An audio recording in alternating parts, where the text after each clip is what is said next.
Hello guys. आज हम explain करने जा रहे हैं मून नाइट सीरीज़ का एपिसोड 5। लास्ट एपिसोड में हमने देखा था कि आर्थर हैरो ने मार्क को गोली मार दी एंड जब वो होश में आता है तब वो एक मेंटल हॉस्पिटल में होता है एंड हम हैरो को एज ए डॉक्टर भी देख पाते हैं। आगे के एपिसोड देखने के लिए हमारे चैनल को सब्सक्राइब कीजिए एंड बेल आइकन भी प्रेस कीजिए ताकि सो दैट जब भी हम न्यू वीडियोस अपलोड करें आपको नोटिफिकेशन मिले। वीडियो पसंद आए तो लाइक एंड कमेंट करें। Now let's roll the intro.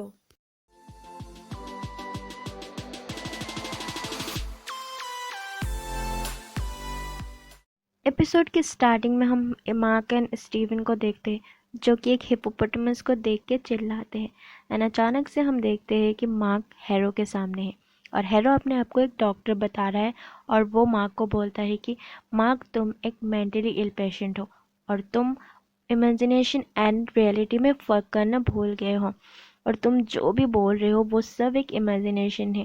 सच तो ये है कि तुम एक पेशेंट हो जो कि मेरे पास इलाज करवाने के लिए आए हो। लेकिन मार्क हैरो की बात पे बिलीव नहीं करता। तो हैरो बोलता है कि मार्क बताओ तुम यहाँ कैसे आए, तुम्हें याद है तुम यहाँ कैसे आए? और तुमने अपनी एक कहानी में एक नया किरदार भी ऐड किया है जो कि एक हिप्पोपोटामस है। हैरो मार्क से पूछता है कि तुम उस बच्चे के बारे में बताओ जिसके बारे में तुम लड़ाई करने से पहले बोल रहे थे। मार्क हैरो से बोलता है कि मैं अब बिल्कुल ठीक हूँ और मुझे अब यहाँ से चलना चाहिए।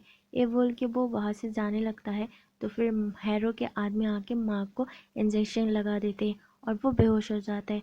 एंड फिर ये सीन कट होके हम मार्क एंड स्टीवन को फिर से वही हिप्पोपोटामस के सामने देख पाते हैं। जो वो हिप्पो मार्क एंड स्टीवन को बोलता है कि तुम दोनों मर चुके हो एंड ये हॉस्पिटल एक ड्वाइट है जो कि इजिप्शियन मृत्युलोक है।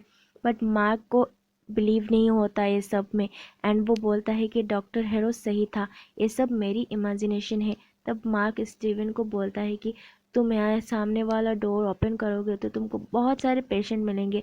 बट जब मार्क डोर ओपन करता है तब वो एक शिप पर होते हैं एंड वो शिप एक रेत पर चल रहा होता है। फिर मार्क बोलता है कि वो एंड स्टीवन पागल नहीं है, वो लोग मर चुके हैं एंड वो लोग सुकून के मैदान में जा रहे हैं। वो हिप्पोपोटामस मार्क एंड स्टीवन को बोलता है कि अगर तुम लोगों के दिल में कोई बोझ नहीं रहेगा तो तुम दोनों हमेशा के लिए सुकून के मैदान में रहोगे। एंड ये बोल के उन दोनों का हार्ट निकाल लेती है एंड उसको इंसाफ के तराजू में ए रख देती है। एक साइड पे वो उन दोनों का दिल रखती है एंड दूसरे साइड में सस का पंख तोलने के लिए रख देती है क्योंकि पुराने इजिप्शियन ये मानते थे कि इंसान के दिल में पूरी ज़िंदगी का कच्चा सिट्टा होता है। अगर सफ़र ख़त्म होने तक दिल एंड सच्चाई का पंख बैलेंस हो जाए तो उसको सुकून का मैदान में जाने दिया जाएगा, अगर ना हो पाए तो उसको नीचे फेंक दिया जाएगा। लेकिन हम देख पाते हैं स्टीवन एंड मार्क का दिल पंख के साथ बैलेंस नहीं हो पाता। तो हिप्पो मार्क एंड स्टीवन को बोलता है कि तुम दोनों के दिल में खलेश है। वो बोलती है कि इस नाव में पूरी ज़िंदगी भर की यादें हैं, तो तुम दोनों जो भी छुपा रहे हो तो उन यादों का सामना करो ताकि दिल पंख के साथ बैलेंस हो जाए। फिर मार्क एंड स्टीवन एक एक करके यादें देखने लगते हैं। फिर स्टीवन को एक बच्चे की आवाज़ आता है एंड उसका पीछा करके वो दोनों एक कमरे में जाते हैं एंड उधर बहुत सारे डेड बॉडी से जिनको मार्क ने मून नाइट बन के मारा था। एंड हम देख पाते हैं कि तराजू थोड़ा बैलेंस होने लगता है। तभी स्टीवन एक बच्चे को देखता है जो कि उन दोनों को देखकर भाग जाता है। स्टीवन उस बच्चे का पीछा करते हैं तो एंड स्टीवन अपने मॉम डैड को देखता है एंड देखता है कि वो बच्चा मार्क का ही भाई है। एंड किड मार्क एंड उसके भाई एक केव में जाते हैं एंड बारिश की वजह से केव में पानी भर जाता है एंड किड मार्क के भाई डूब जाता है एंड वो मर जाता है। एंड किड मार्क के मॉम किड मार्क को अपने भाई के मरने के लिए ब्लेम करता है एंड उसको बुरी तरह से ट्रीट करता है। यहाँ तक कि किड मार्क के बर्थडे तक उसकी मॉम सेलिब्रेट नहीं करती एंड उसकी मॉम किड मार्क को बोलती है कि तुम अपने भाई से जलते थे एंड तुमने उसको मार डाला। एंड ये सुन के किड मार्क अपने रूम में चला जाता है एंड स्टीवन किड मार्क के पीछे जाने लगता है लेकिन मार्क उसे जाने नहीं लेता। फिर हम मार्क की उसी याद में जाते हैं जहाँ पे वो मून नाइट बना था। हम वहाँ पे बहुत सारी लाशों को देख पाते हैं एंड वहाँ पे लैला के फादर की डेड बॉडी भी थी। तो मार्क स्टीवन को बताता है कि मैंने इन सबको नहीं मारा, इन सबको मैंने बचाने की कोशिश की, लेकिन जिसने इन सबको मारा उसने मुझे भी गोली मार दी थी। तो मैं बच के एक केव में चला गया था। फिर हम मार्क एंड स्टीवन को उसी केव में जाते हुए देखते हैं जहाँ पर मार्क जख्मी हालत में पड़ा हुआ था और वो खुद को मारने की कोशिश करता है। फिर वहाँ पे हम खॉन्शु की एक बड़ी सी मूर्ति देख पाते हैं और उस मूर्ति के अंदर से खॉन्शु मार्क को बोलता है कि मार्क तुम मेरा आवाज़ बनो और जुर्म को मिटा दो, जो भी गुनाह करते हैं उनको सजा दो और जो अच्छे इंसान हैं उनकी मदद करो। मार्क मान जाता है और तभी से वो मून नाइट बन जाता है। फिर मार्क एंड स्टीवन वापस नाव में आ जाते हैं एंड हिप्पो को बोलता है कि उनको फिर से ज़िंदा कर दे एंड हिप्पो इनकी हेल्प करने के लिए मान जाते हैं एंड बोलती है कि जल्दी से बैलेंस बनाओ। तो मार्क एंड स्टीवन फिर से हॉस्पिटल के अंदर जाते हैं एंड स्टीवन मार्क को बोलता है हमें फिर से वही रूम में जाना होगा जहाँ पर मार्क ने उसको जाने से रोका था, बट मार्क मना कर देता है एंड ज़ोर से चिल्लाता है एंड फिर से हम मार्क को डॉक्टर हैरो के पास देख पाते हैं एंड डॉक्टर हैरो मार्क को बोलता है कि तुम्हें स्टीवन को सब सच बताना होगा। फिर मार्क को हम स्टीवन के पास देख पाते हैं। फिर मार्क एंड स्टीवन को हम किड मार्क के रूम में देख पाते हैं।